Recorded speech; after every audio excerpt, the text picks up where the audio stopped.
So I'm Reggie Godino. I have the privilege of serving as the inaugural director of the Cannabis Research Institute here at University of Illinois. And I'm honored to lead an institute grounded in rigorous science, transparency, and genuine partnership with communities across Illinois. So our agenda for today, is that the next one? Hold on. Go. All right. So our agenda for today is we're going to start with a short overview of the Cannabis Research Institute. Kind of to ground us in who we are and why we're here. Then we'll move into the presentation by Dr. Temple. And then we will finish up with a question and answer session.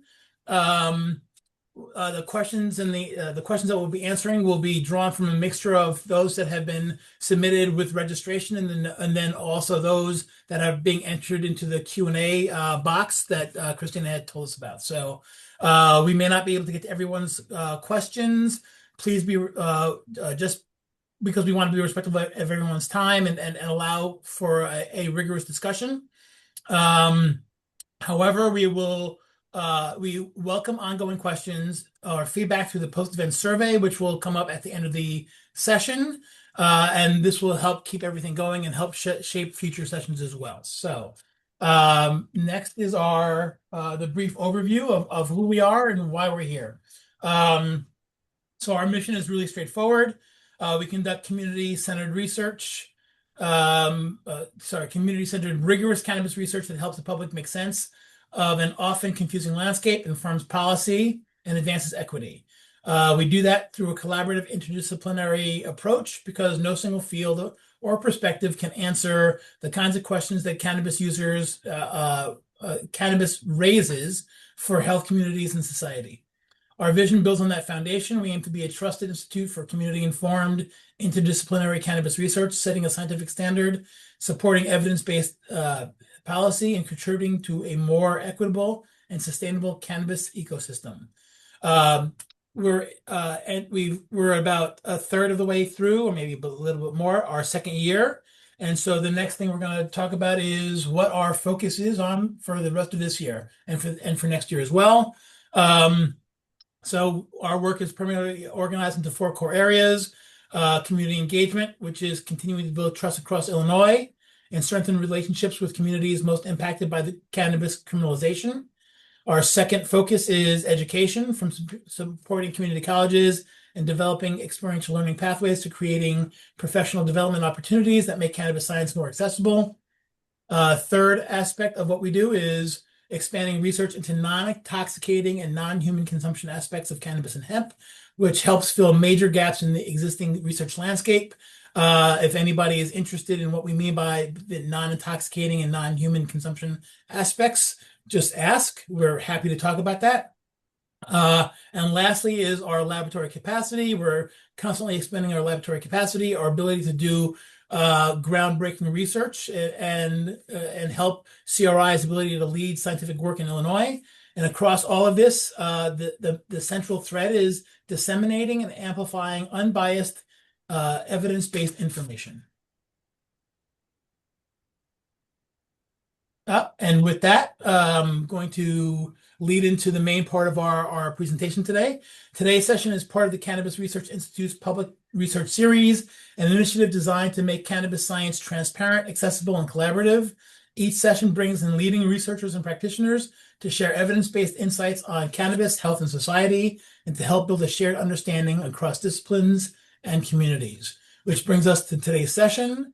We are incredibly fortunate to have Dr. Leslie Mendoza Temple with us to walk through the recent publication on the Medical Cannabis Competency Framework, a resource that speaks directly to the kind of transparent, evidence-informed education we're working to advance here at CRI. Dr. Mendoza Temple is the Owen L. Kuhn Endowed Chair of Integrative Medicine and the Medical Director of the Integrative Medicine Program at Endeavor Health. She also serves as the Clinical Professor of Family Medicine at the University of Chicago Pritzker School of Medicine. Dr. Mendoza Temple was twice appointed Chair of the Medical Cannabis Advisory Board for the Illinois Department of Public Health, first in 2014 and now again in 2024. And we are grateful to have her with us today. And with that, Dr. Mendoza Temple, please take it away. Great, thank you. Can you see my slides yet? Yes. Okay, great, thank you. I want to acknowledge that the first author of this paper is present on this call. So we're really honored that he's joining us all the way from Israel, Dr. Yuval, also known as Tubi Zolotov. We also have a co-author, Joseph Friedman, pharmacist. So please jump in if I'm saying something incorrect or I'm missing. So I might be calling on my co-authors for a little bit of help, especially from Tubi. So really glad. I looked at it's 8:09 p.m. in Israel. So I thought you were like calling us in the early mornings. But thank you for the great introduction and for the work that CRI is doing. There's a lot to go through. As I was reading through the paper that we wrote, it's pretty thick stuff, but I hope I can condense it down into how, first of all, we got to this point, because it's a very interesting history. What is the Delphi method? How did we go about coming up with this consensus statement? And then we'll dive into what is the stuff? What are the pillars of the competencies that we think all medical students should know regarding cannabis? And then sub-competencies, which are more the detail, the nitty-gritty of each of those pillars, and I'll explain them. This is the part where it might get a little bit thick and long, but they're very important, and they are also going to have to be dynamic because things will change a lot when it comes to cannabis and the research that's coming out. Also, we need to do some problem solving on how do you get this into the curriculum of your local medical school? What if you're in a state that has no cannabis laws? It's still illegal all over the place. What's the difference between the curriculum that's happening in Wisconsin versus Illinois? There's going to be very different priorities. So how do you get faculty to take that up if you don't have people who are experienced at teaching this? And so we need to also look at the future in multidisciplinary education and look at how to educate nurses, pharmacists, social workers, mental health professionals. So we started with medical school because that's where our reach is, and you can't just start a project and try and educate everybody all at once, or you lose the focus. Okay, so this is the published on October 7th, just a couple of months ago. These are our co-authors, with the first three being the core, and the last author, Misha Kogan. So Yuval Zolotov, myself, Richard Israelowitz, and Misha Kogan.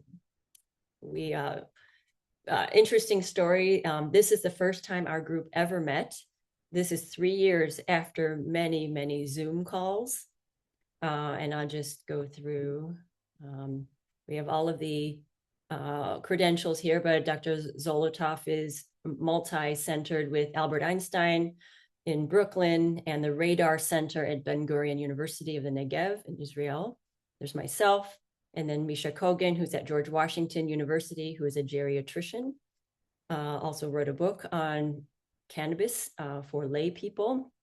And Dr. Richard Israelowitz, who is our senior advisor. He brought us together, and I will go through a brief history of that under the leadership of Dr. Kathy Kemper, who was the editor-in-chief of Complementary Therapies in Medicine. And this is where all the online work started, with publishing our first special issue on medical cannabis in clinical care in March of 2021, taking articles from all over the world on how the Russians feel about cannabis and factors of religiosity and attitudes towards cannabis, all the way from other articles from, oh my goodness, Canada, Israel. So it was truly an international effort. And then we did a second special issue on medical cannabis in professional education. And this is where the incubation period for our Delphi study came about. Okay, so that was a big group to wrangle. And to Dr. Zolotov's credit, he was herding the cats, making sure we all stayed on point. But using the Delphi method, it's actually a method that was developed by the Rand Corporation at the beginning of the Cold War to forecast how do you, when do you deploy missiles? When do you attack? And this method has been used not only in warfare and strategy, but in healthcare.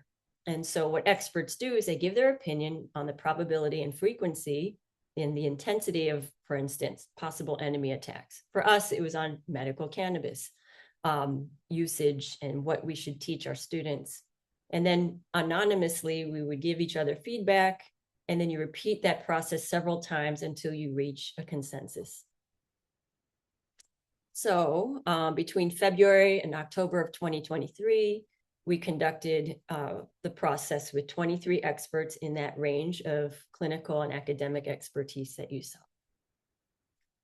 We only needed 2 rounds because the amount of agreement was so high that it actually did not necessitate 3 or 4 more rounds, as some Delphi rounds can be. So we did anonymous web-based surveys, and we provided quantitative ratings and qualitative feedback on competencies that our core group came up with. And then as the rounds of feedback came back, we would massage those competencies further and further. Every single word on those competencies has been carefully considered and planned, and has reached consensus. And each time the competencies and subcompetencies would be reviewed, we would go over them even further and reevaluate them until we came up with the document you see here. In terms of whether to include or exclude or reword competencies, they were measured on a scale of 1 to 5, and they needed a score of 4 or higher in order for a statement to be agreed upon. And then we would work on the importance, the wording, the appropriateness, and such. And Tubi, if I'm just murdering this, please just jump in, because he is the one who really shepherded this process. So boiling all of that down, after 2 years of work and many, many calls, we came up with 6 competencies, main competencies. And then later on, I'm going to go into the bullet points that go under each of them. First, we have to understand the basics of the endocannabinoid system. That should be, gosh, it'd be good to have that in undergraduate science education. Number 2, what are the main components of the cannabis plant and their biological effects? Number 3, review the legal and regulatory landscape of cannabis in the United States. Number 4, and this is probably the one that has the most controversy and the most dynamic, this is going to change the most over time, is the evidence base for health conditions that are commonly managed with cannabis. Number 5, understand the potential risks of medical cannabis use, which I believe we have a very good basis for because of NIDA, the National Institute for Drug Abuse. We know a whole lot about what cannabis, what its toxicity, its potentials for addiction and dependence. We know a lot about that already, but we need to make sure that's well known and to keep up with new evidence regarding that. And number 6, a very dynamic, still in process of understanding of how do you clinically manage a patient. And for a medical student, they need to just know the basics. They're still going to go through residency training.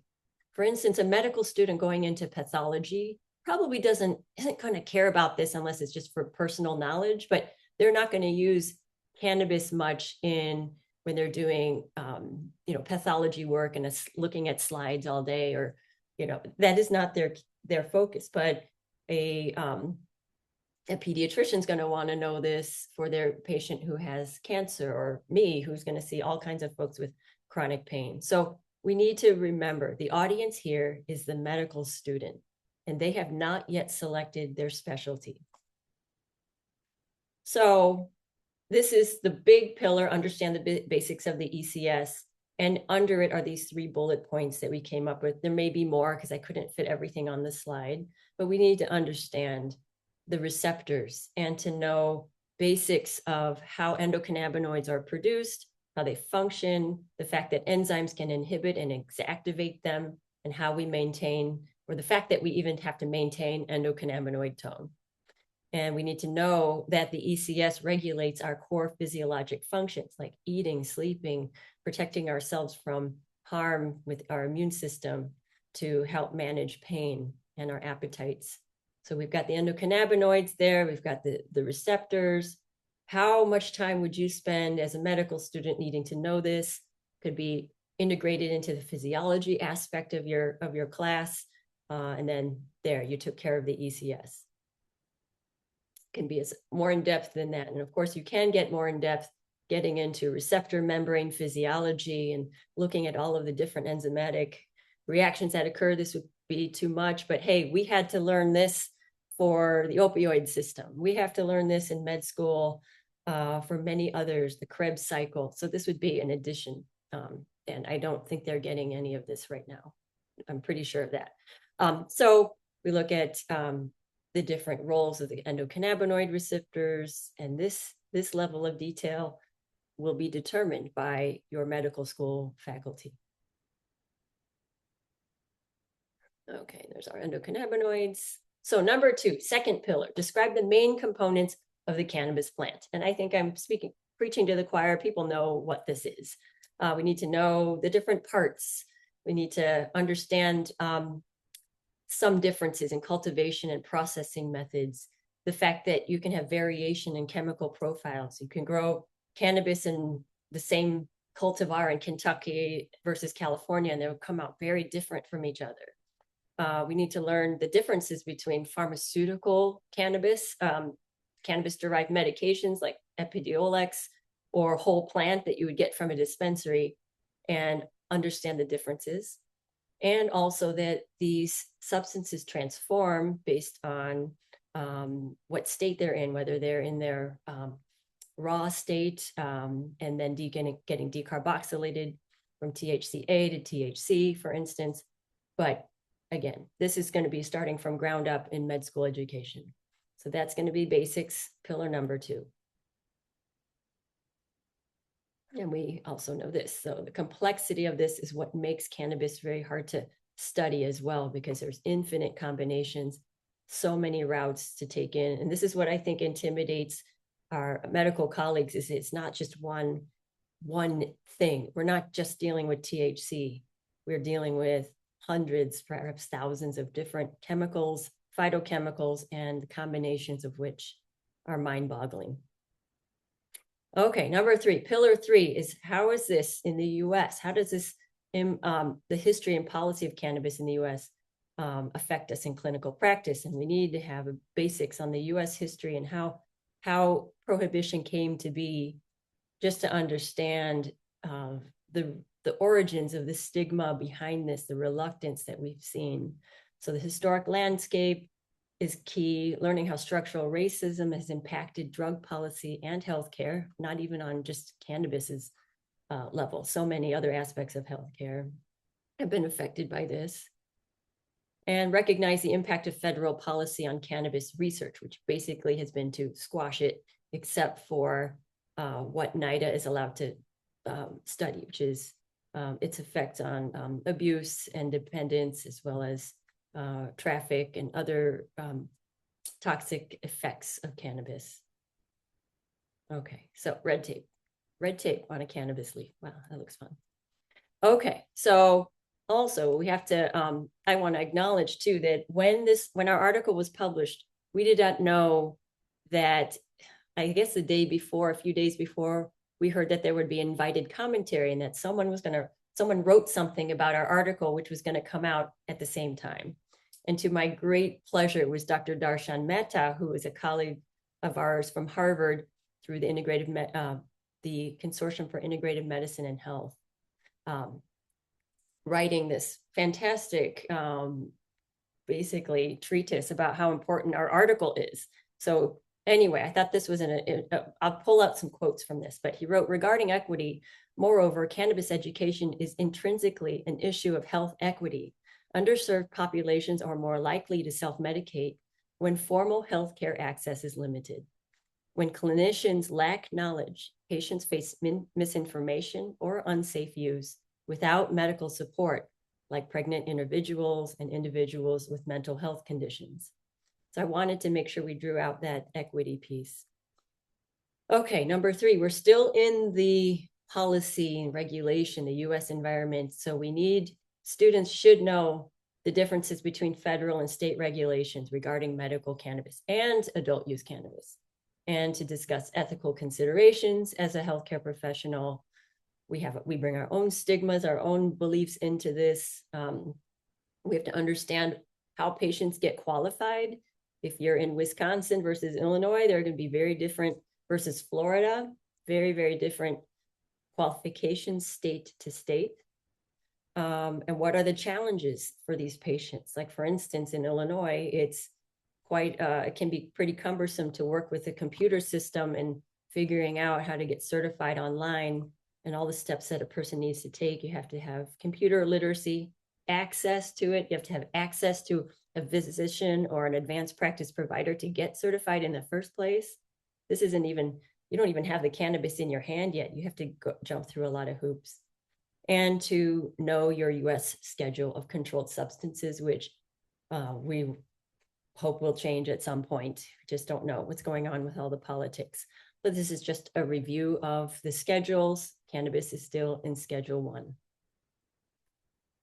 And yes, you also need to know local regulations as well. In some states or in some parts of town, it's just a misdemeanor or traffic ticket if you're found possessing cannabis, whereas others might be very different.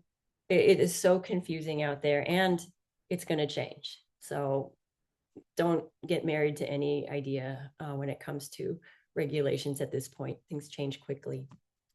Now, here's the big, this is the most challenging one. This is the one that grand rounds are built on. What is the evidence base for health conditions commonly managed with cannabis? And we kept the language neutral because we couldn't imply that cannabis is going to fix these things. We know that they are commonly managed with cannabis, but is there evidence for these? And this is where the academic debates come out. Is the research good? Was this based on randomized controlled trials, or is this observational study? But in these different types of conditions, like end-of-life care, GI diseases, neurologic conditions, cancer and it's the symptoms from being treated for cancer, chronic pain, various pain conditions, and psychiatric disorders. It's because the endocannabinoid system governs your whole body. You're going to have effects, therapeutic and not therapeutic, from cannabis. And you can see the great breadth of disease types and conditions, which, boy, it makes it challenging to study as well. But lots of excitement coming ahead if we can just get more research done. But we need this evidence base in order for mainstream medicine to take it seriously. And so this is where we have a lot of work to do. And as far as like a medical student needs to know, your curriculum in 2025 is going to be different in 2030, because there'll be so much more evidence base that we're going to have. And that the faculty, we need to keep up with that when we're teaching our students.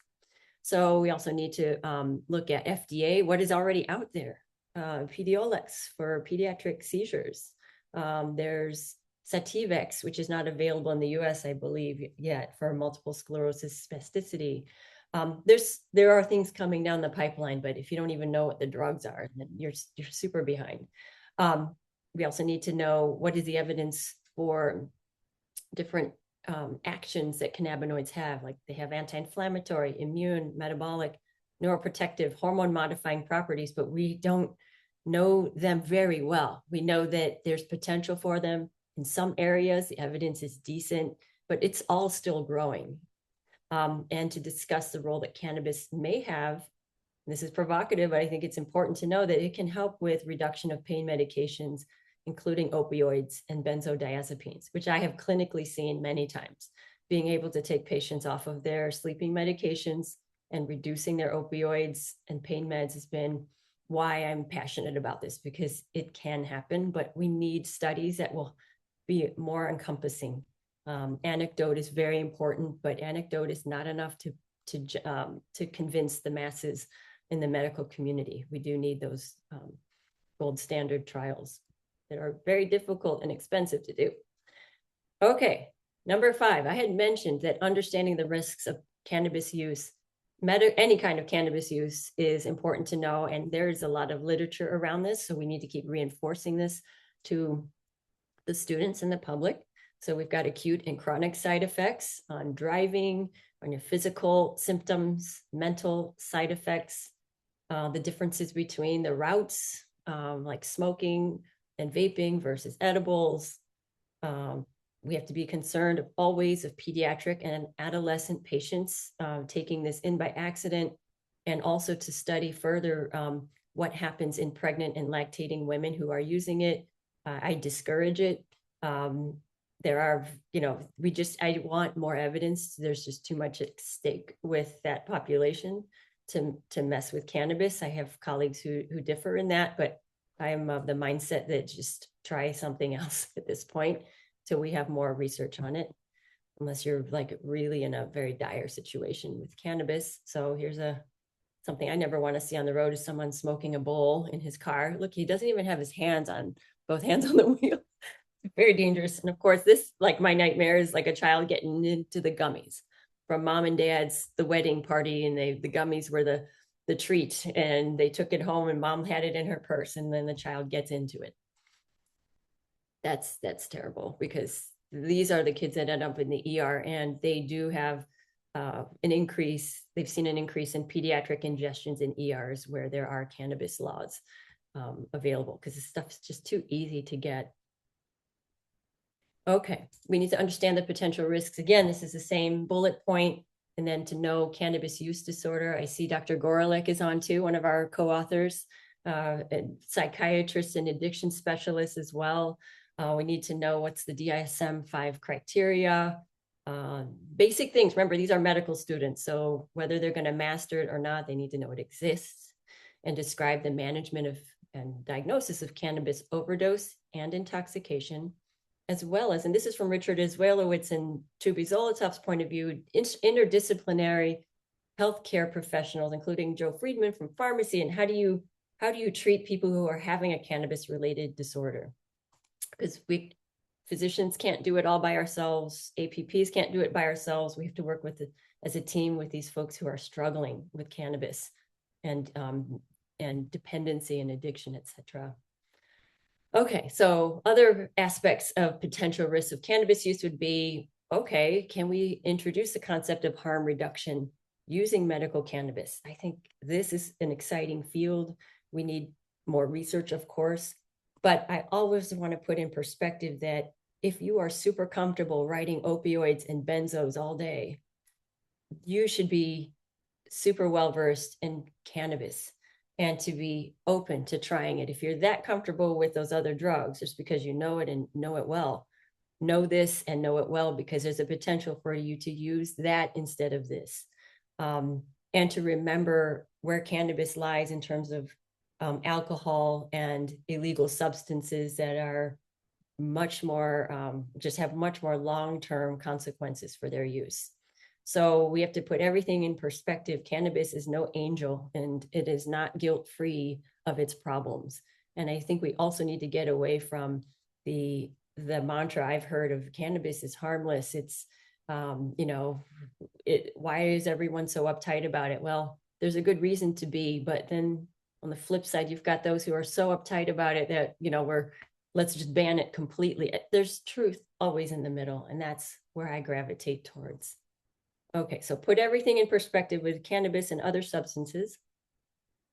And then we've got industry-based questions. What about how it's produced? What about mycotoxins, pesticides, heavy metals, bacteria, and solvents that are used in cannabis cultivation and processing? For a medical student, what do they need to know? That, hey, stuff can get tainted and contaminated, just like they can be with pharmaceuticals, drugs, herbs, and supplements. Okay, and we need to know about novel, synthetic, or semi-synthetic cannabinoids like Delta-8, THC, K2, and spice, because they get conflated often with medical cannabis. And for those who are not in the know, they lump it all in together as it's just all bad. And that black and white thinking is also dangerous, because you're now eliminating good potential therapies administered wisely with these like cooked up in your basement kind of stuff, which can cause harm. And this is not, the synthetics are definitely not in the league, but I hear them conflated with cannabis and with with medical cannabis all the time. So we need to be careful with how we differentiate these substances and know that they exist. Okay. Other things, we still have to know a lot about risks here. So what are the financial and occupational implications of medical cannabis use? And I would lump in their adult use as well, but what are your local laws, federal, your state laws, especially if you are in a safety intense position, like being an airline pilot, commercial driver, firefighter, police officer. In Illinois, you can't, if you have a commercial license, firefighter or police officer, you cannot get a medical cannabis card. And so, you need to know what the rules are and what are the travel restrictions. I have patients who think they can pop on to, with their cannabis and fly to Mexico with their stuff because they have a cannabis card. Well, guess what? They're not going to honor that at all. They don't even honor it state to state. So what happens is you can get in serious trouble. If you've ever seen the cannabis amnesty box at O'Hare International Airport, well, that's why. So you really only are allowed to use it within the state where it's legal. And so you have to be careful about transporting things across borders. We also need to know that this is expensive. Like our patients have to pay cash for their product. They have to probably pay for the certification process because many mainstream insurance accepting physicians won't do cannabis certifications. At least, I have a bottleneck of patients that it took a really long time to get through the wait list because my colleagues were not comfortable doing the certification. So there's many implications. You have to have access to a computer and know how to upload documents. There's a lot. It makes it very tempting for a patient to just say, hey, I'm just going to go find my neighbor's friend and just buy some from there.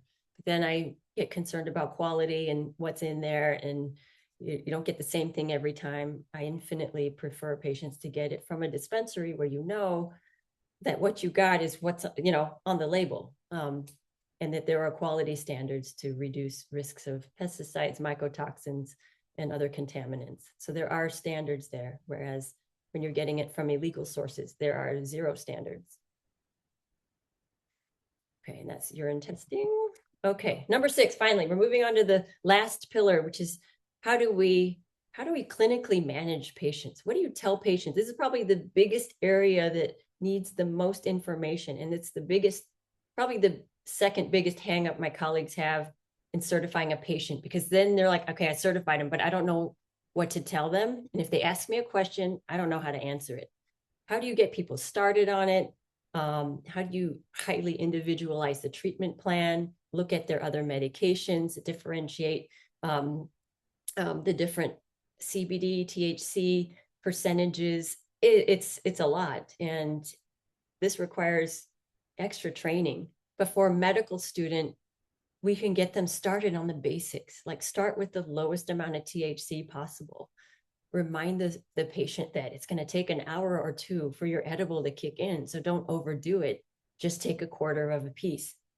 A medical student can say these things. We can teach them from the get-go. Bullet point 2 is what about pharmaceutical cannabinoids versus botanical sources? I know there's some overlap from what I said before, but this is also part of clinical treatment. What if you have a patient that's qualifies for a PDOLEX? How do you get the prior authorizations going for that? And how do you dose it? Because they have their own regimen laid out by the pharmaceutical company.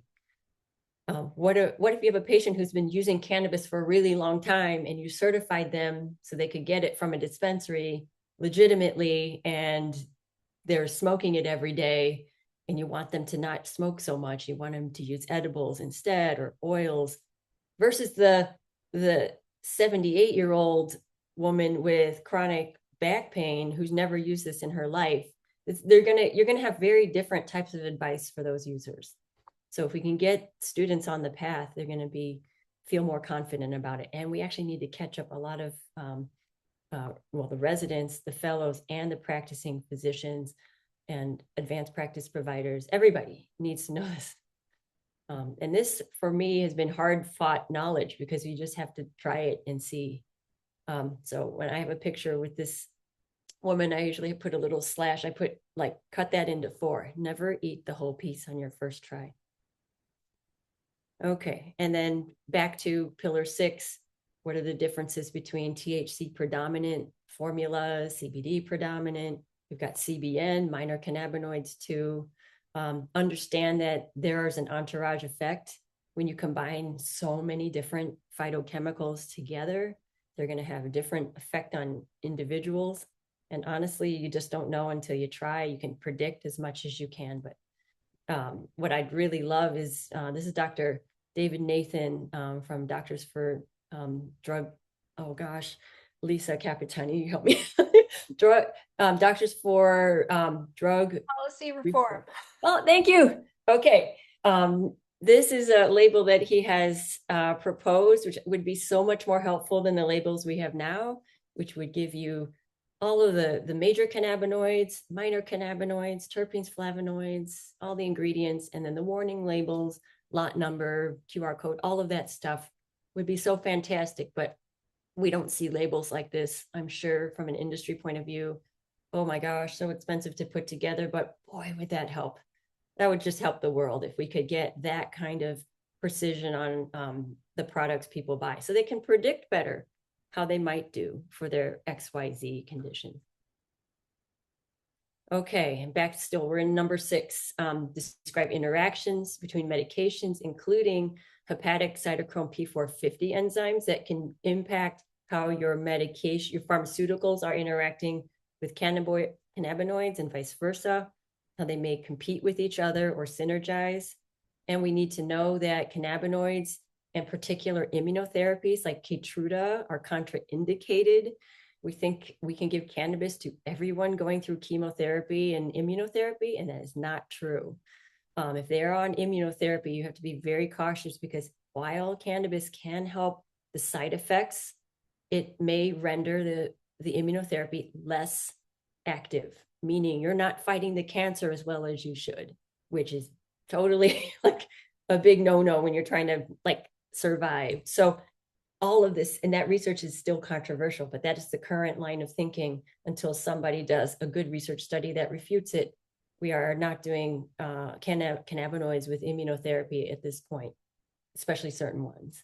So this is just a handful of the different cytochrome P450 enzymes that we have genetically programmed to break down drugs and alcohol and substances and pesticides or whatever you ate or drank.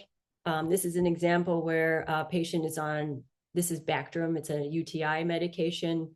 It's a CYP2C9 inhibitor. She's a cannabis user for a long time. THC is down, it's not metabolized well, so it actually sticks around your body a long time. It's not flushed out. And so when a person takes Bactrim and cannabis together that they never did before, you're going to have higher THC levels than you normally would have without the antibiotic. So that person can feel dizzy, they can feel more intoxicated. So we have to be wary that there are common medications that can interact with cannabinoids. Generally, I ask them to refrain from using the cannabinoids or the cannabis while they're on a medication that we're not sure about, especially antibiotics, which are a short period of time that you're taking them. Okay, still in number 6, we need to understand, this is overlap again, understand interdisciplinary healthcare professional roles in cannabis management, using your pharmacist, your nursing staff, and trying to make sure we come up with the best, safest plans. And we have to consider that geriatric patients different from a pediatric patient. So this is like pretty obvious, but you're going to have different goals and objectives in each of these populations. Geriatrics, peds, pregnancy, palliative, and pre-post-op. Okay, and this, I wanted to highlight this family, the Surin family that came up with Ashley's Law to allow cannabis, medical cannabis, to be used for their daughter at school instead of having to take her out of school, administer the medication, and then lose school altogether because she couldn't come back in.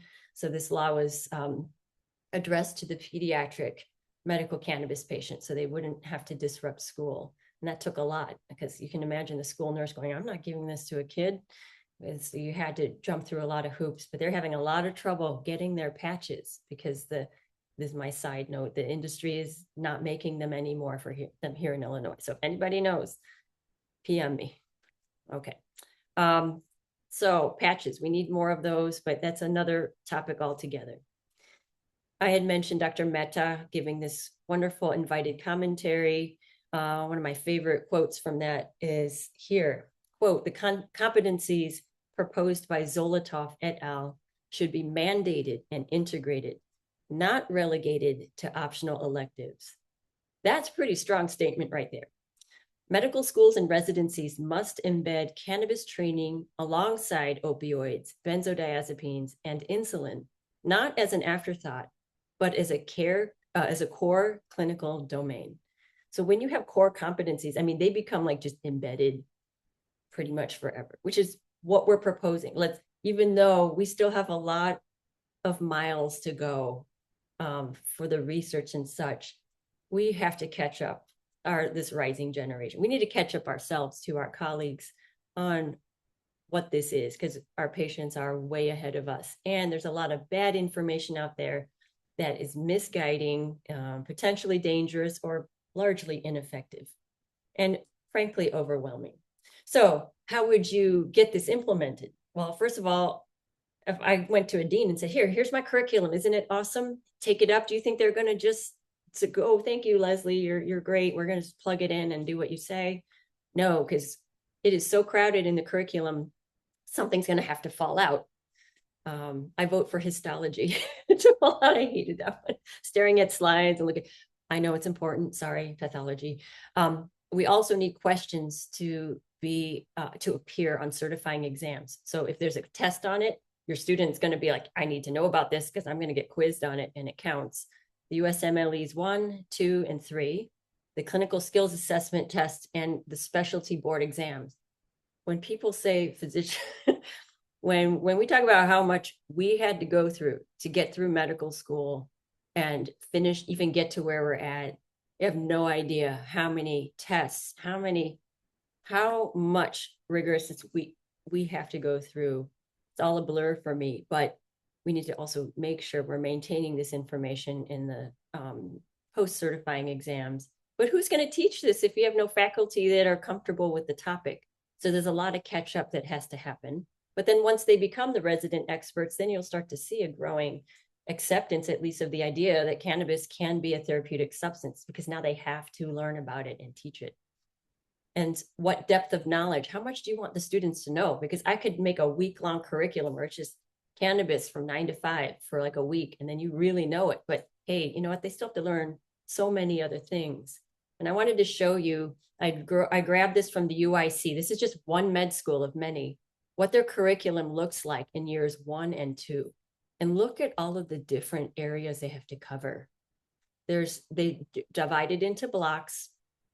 And you can see, I can see all kinds of opportunities for cannabis, like block 1, body systems, homeostasis. There's the endocannabinoid system right there. Skin, muscle, and movement. When you talk about inflammation and pain, let's talk about the anti-inflammatory properties of CBD. I mean, maybe that's a little bit early for first or second year, but this can be weaved in somehow. And what's hard is you can't, like, how would you do it when everyone's curriculum is different?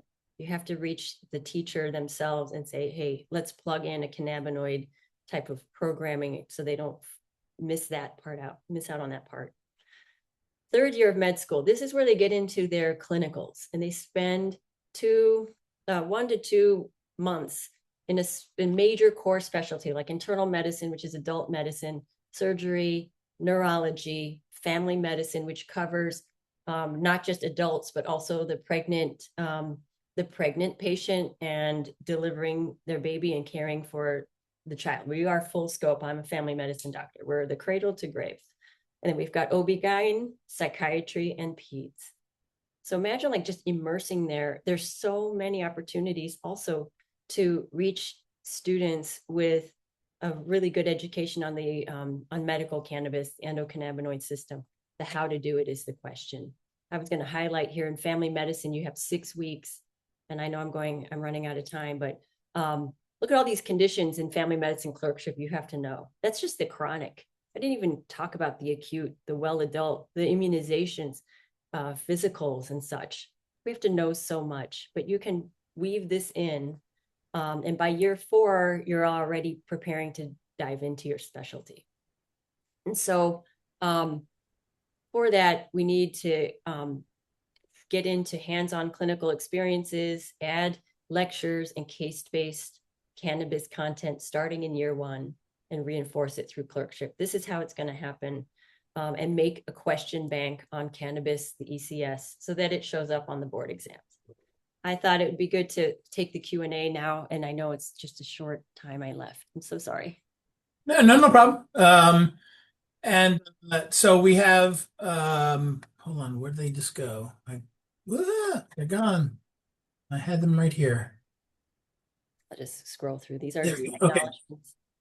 Okay, so first question that came in is, how will residency programs adapt these competencies for specialty specific practice in oncology, pain management, and psychiatry?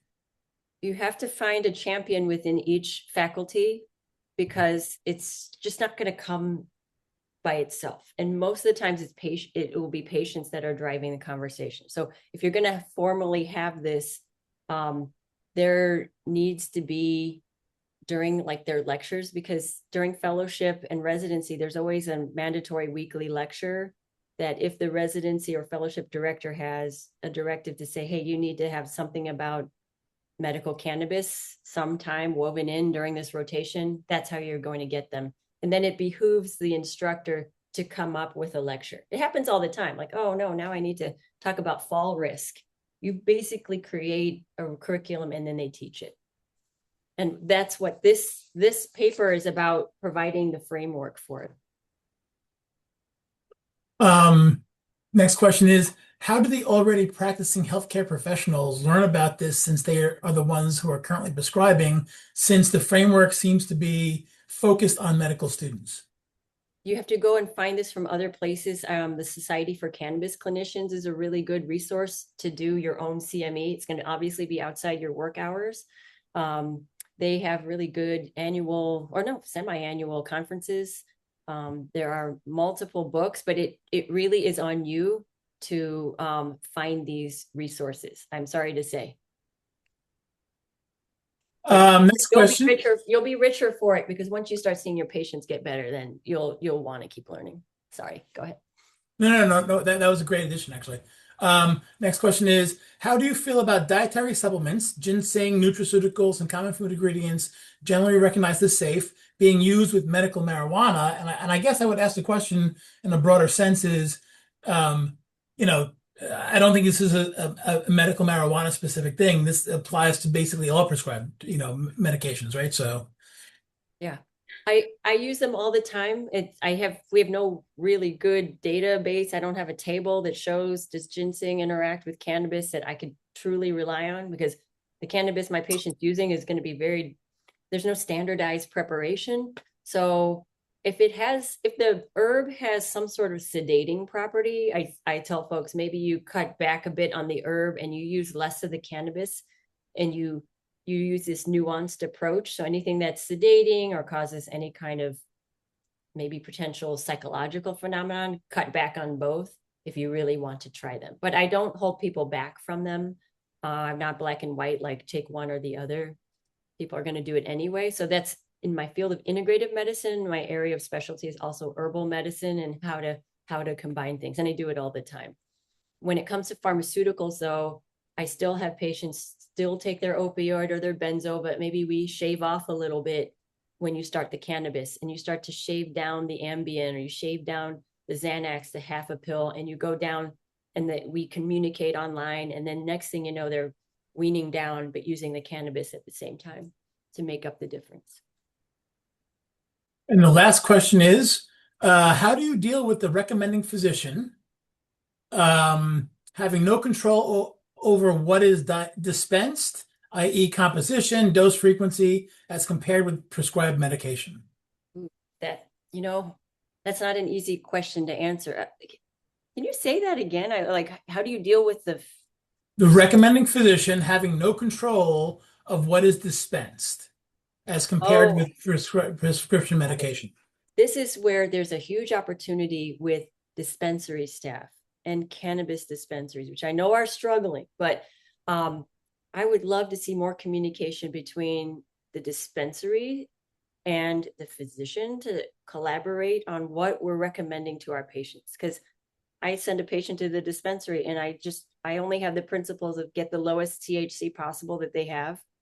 I don't know what they're carrying right now and take a quarter of it, a quarter of a piece, take less than what they tell you to.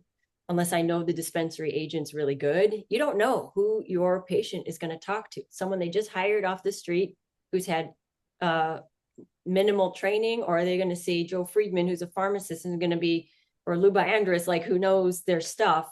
I never know. So I always defer to just go with the lowest level of intoxication, which is the THC. I know there's so much more to cannabis than that, but patients can only absorb so much Yeah. information. There's no other control. There's no other control.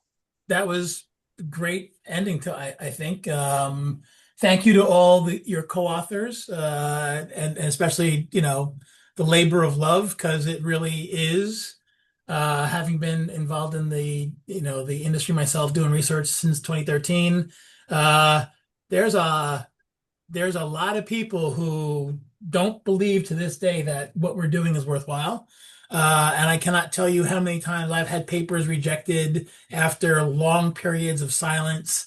I think, and I hate to say this, but there's a blind spot where cannabis is concerned, even when the science is good.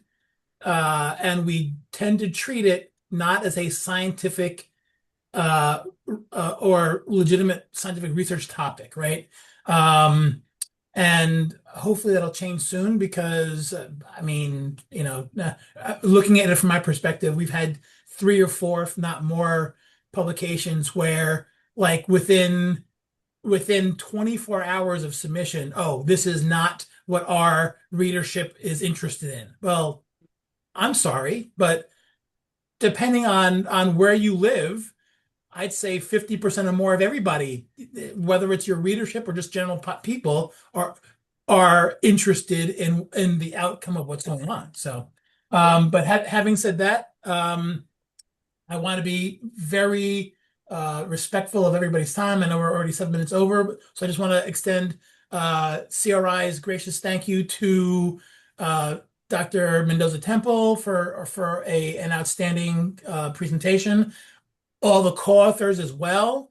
And I guess if we have any last minute housekeeping, Quetzala, can you pop up the thank you for joining us slide, please?